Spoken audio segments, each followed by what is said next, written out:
Is a kind of difficulty that doesn't look like anger. It doesn't shout. It doesn't argue loudly. It just resists. I've seen it up close recently. My husband landed up in hospital. Nothing dramatic in the way people expect. No big crisis moment. Just a slow, worrying situation that required cooperation with the doctors, with nurses, with recovery itself. And he didn't cooperate. Not because he's stubborn, not because he's unkind, and definitely not because he wanted to make things harder. He just needed to feel in control.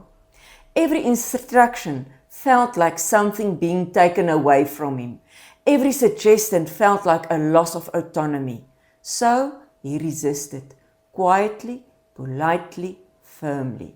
He didn't follow instructions properly, not in hospital and not at home afterwards. And I'll be honest, it was exhausting to watch. 3 weeks later, after struggling more than he needed to, he finally accepted one simple thing: following the doctor's instructions properly. And the shift was immediate. Not just in his breathing, but in his mood, his energy, his sense of dignity. What struck me wasn't that he struggled, it was why. He wasn't being difficult, he was protecting his sense of self. When your body starts failing you, control becomes precious, and sometimes we cling to it so tightly that it costs us more than it saves us. Around the same time, something else was unfolding, quieter, but just as painful. A friendship group I cared deeply about began to feel strained. Not a big fallout, no dramatic confrontation, no one doing anything obviously wrong, just small things, perceptions, misunderstandings, unspoken comparisons, a subtle sense of imbalance that no one quite knew how to name. And yes, jealousy played a role. Not the ugly kind, the human kind, the kind people are ashamed to admit. So they dress it up as concern or distance or silence. Nobody wanted to hurt anyone, but nobody wanted to feel exposed either. So instead of talking, people tightened. What had once been easy became careful. What had once been warm became guarded. And slowly, almost politely, people began stepping back. Not because they didn't care, but because everything started to feel heavy. That is when something became clear to me. Rigidity doesn't always come from ego. It often comes from fear.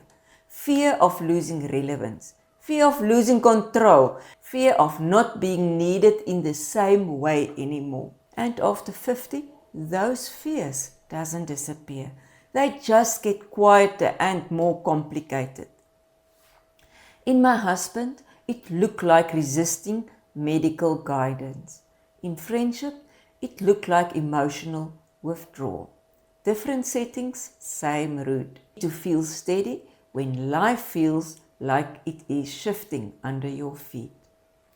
Here's the hard part to admit. When someone needs to stay immovable, relationships start bending around them. Conversations turn cautious.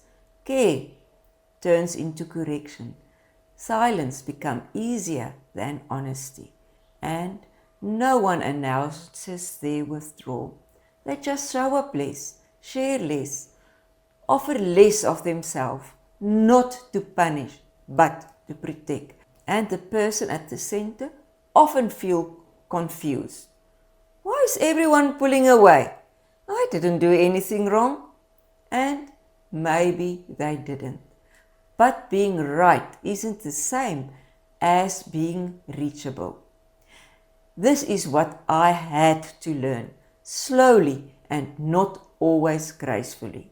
You cannot love people into changing. You can't explain them into it.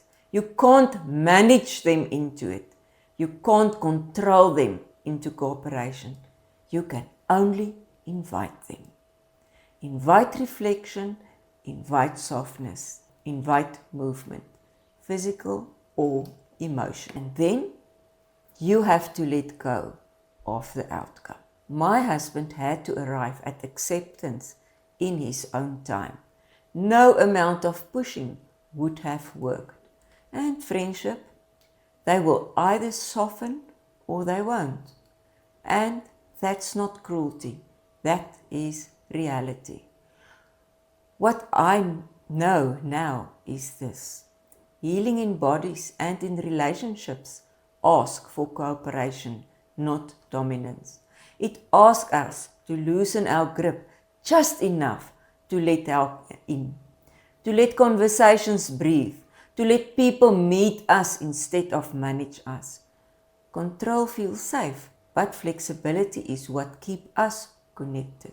And especially after 50, connection matters more than being right. I leave you with something gentle, not accusation, just observation. The people who soften tend to have more visitors, more honest conversation, more laughter that doesn't feel tense, more space for repair. That doesn't make them weaker. It makes them easier to love.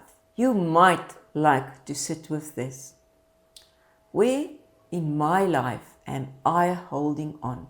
Not because I'm unkind, but because I'm afraid of losing control. And ask yourself gently, what would cooperation look like here?